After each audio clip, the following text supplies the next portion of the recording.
commercial caterpillar mining activities in the dark craters where we get the crystals of ice, process those into canisters of water, then freeze it to ice. Then the Japanese, our partners, along with India, form a global corporation, and the Japanese launch these to L1, where we can control robots on the front side of the moon from one of those exploration modules. And it can also be the crux, the center point of a refueling activity at L1.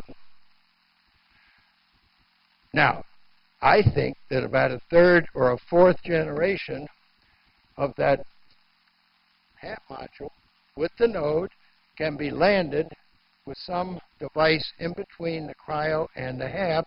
We can land it, dig a hole, and bury it as much as possible, cover it over on the moon as the central location of a international Mars base. Somebody wants to come up with a better design of an international Mars base or international moon base, I'd like to talk to them about it. But I would put this in the center and then have Bigelow or somebody else land 4 inflatables around from the node. We can traverse from one place to another, and we can traverse outward to the Chinese activities on the moon, Japanese activities on the moon, the Indian activities on the moon, and the European space activities. Now, if Russia really means they're going to build a permanent base instead of just a bluff, so we would invest all sorts of things in sending our NASA astronauts there again. We already beat them once. Why would they want to show just how much we beat them the first time? Well,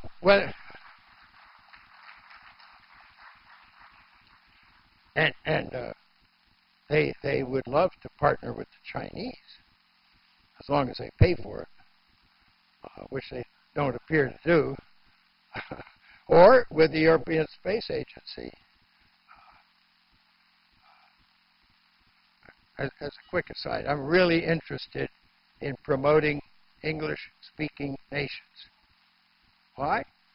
Because I think those are the nations that preserved the world from tyranny in World War I, certainly World War II, the Cold War, and if any nation or group of nations prevent the world from radicalism going outward, it's going to be the English-speaking nations.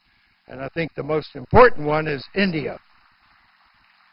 And I've discussed this on a telephone conversation with your speaker from last night, and we'll do that also.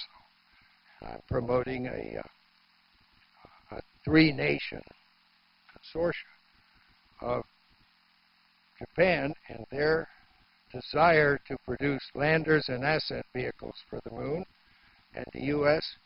that won't produce landers and ascent vehicles for a few of the things we want to do, and India that needs someone help in what we did 40 years ago with landers and what the Chinese are developing and will be of assistance.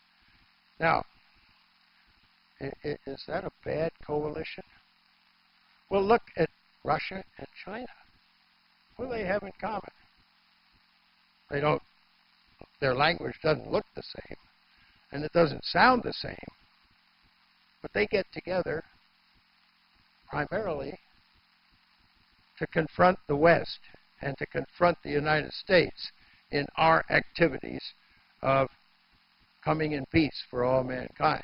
So I see nothing wrong with the English-speaking nations of the world. If people thought at one time that German was the technical language of the world, it no longer is. English is. The French may still think that French is the diplomatic language, but it ain't. It's English. And I think we need to be proud of the record that we've established and bring help to those nations that we're not helping already. The UK, of course, has to get back into space again after a previous prime minister decided it wasn't worth the gamble, but she's not around anymore. So we can help the UK, and they can come along with us so that it's not just the US trying to control everything out there. It's Canada, it's Australia, New Zealand, South Africa, and India. And I think the potential of it coming up with what we used to call a balance of power. I think we still need to encourage that and come to grips with international cooperation above the atmosphere as best we can. Should have started with the International Space Station, but it didn't. And some things are never too late. We can certainly begin to provide an atmosphere of cooperation on mutual efforts. Maybe it's space-based solar power. We need a lot of launch vehicles to do that. Somebody needs a lot of launch vehicles to put international components at the moon that we are going to bring together. It's a very complex task. And somebody, including us, has to put the components at the International Mars Base. And then we put those together also. That is a difficult task. But how are we going to learn to do that? There's a wonderful tropical big island called the Big Island of Hawaii. And that's where we're going to practice doing these things. We're going to put the first element down there where we would like it to land. And we're going to put the second element, and then through a satellite to Houston Control or Ames. Somewhere we're going to do that. We're going to bring these things together, make a connection, uneven terrain, and come up with ways of hooking up the electrical systems, the atmospheric systems, and water systems, fluid systems. Difficult task. That's for the United States to do. And it shouldn't cost billions and billions to do that. But that building of a base on the moon and on Mars is critical to supremacy of the United States in space transportation and in expanding human presence outward in the solar system. That's the key that should govern what our purposes are, remaining number one in transportation. So the cycler, now, if that's good for an interplanetary vehicle, bingo. Put two of them together, side by side.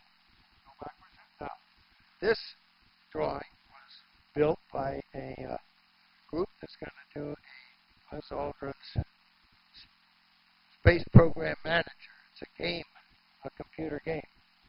That was the sun and Mars went by. And now these circles, they're not necessarily, at least I don't think they will be photovoltaic. I think they are representative of solar dynamic.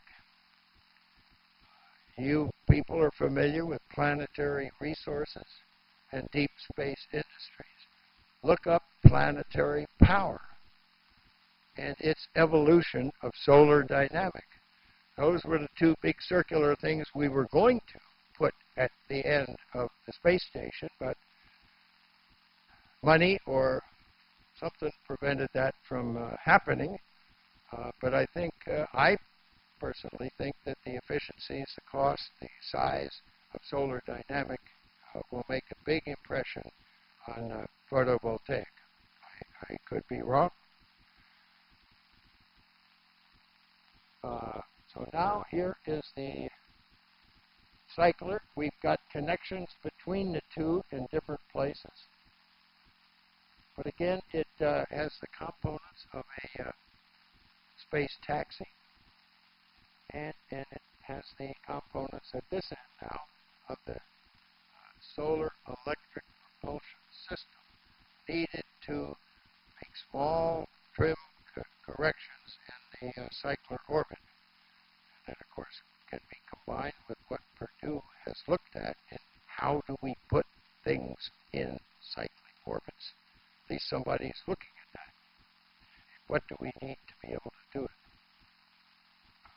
You could always always come up with what's the mass we need to get to Mars and then split it into different things or run it backwards. We have to decide what are the ideal kind of vehicles we'd like to have, and then what are the ways of assembling these